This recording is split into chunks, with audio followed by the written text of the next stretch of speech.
Mis viajeros, bienvenidos a la séptima parada de esta quinta visita, de este viaje hacia Dios.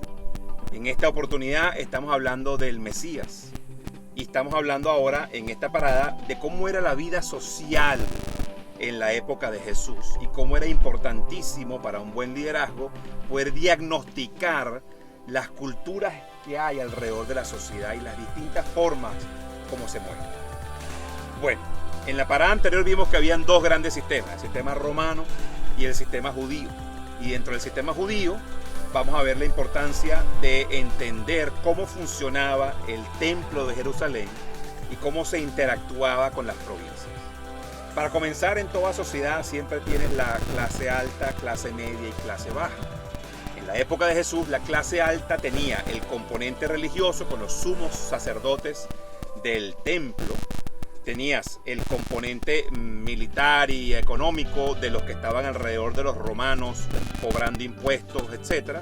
Y luego tienes los que estaban alrededor de la corte del rey y los terratenientes, dueños de hacienda. Esa es la clase alta de esa sociedad. Luego en la clase media tenías un grupo de artesanos, campesinos, algunos rabinos locales, los levitas, los escribas, que se fueron formando y escribían y tenían el dominio académico pues, de las leyes. Y luego tienes el grupo, por supuesto, del pueblo, el campesinado, la gente que trabajaba con las ovejas, los marginados, los enfermos, muchas de las mujeres, las viudas, un grupo muy grande allí. Jesús y todo buen líder, para poder interactuar con esos grupos, tiene que aprender a diagnosticarlos. ¿Cuál es la manera como esos grupos se formaron? ¿Qué tipo de expectativas tienen? ¿Quiénes son los elementos de poder dentro de esos grupos? ¿Cómo diagnosticar con quién conectarse y con quién no? ¿Quién maneja los recursos?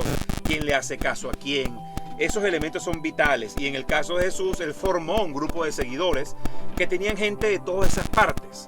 Y tenía un grupo que era asociado a los recolectores de impuestos y otro que eran campesinos y algunos asociados y tuvo conexiones con algunos que eran fariseos, etc.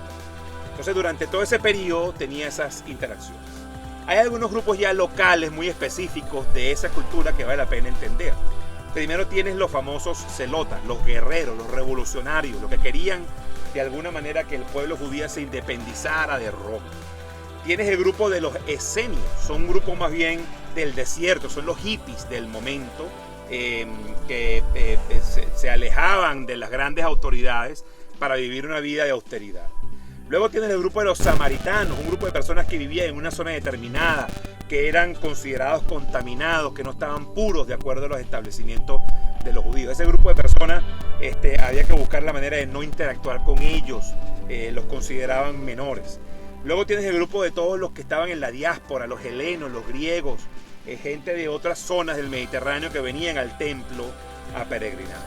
Bueno, todos esos grupos están allí y si queremos ejercer un buen liderazgo tenemos que aprender cómo manejarnos con cada uno de ellos y qué cosas hacer para poder avanzar y progresar, haciendo que el mensaje sea específico para cada grupo y por eso Jesús tenía reuniones y conversas con distintas personas.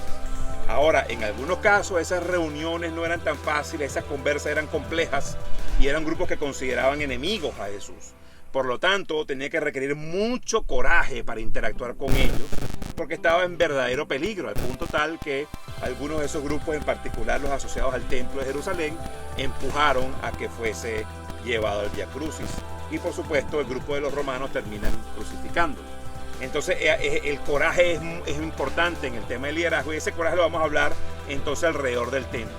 Cómo era que se formó ese grupo del templo para entenderlo, por qué habían comerciantes en el templo, por qué habían mercaderes y por qué Jesús llegó con un látigo a hacer su acto de iniciación mesiánica.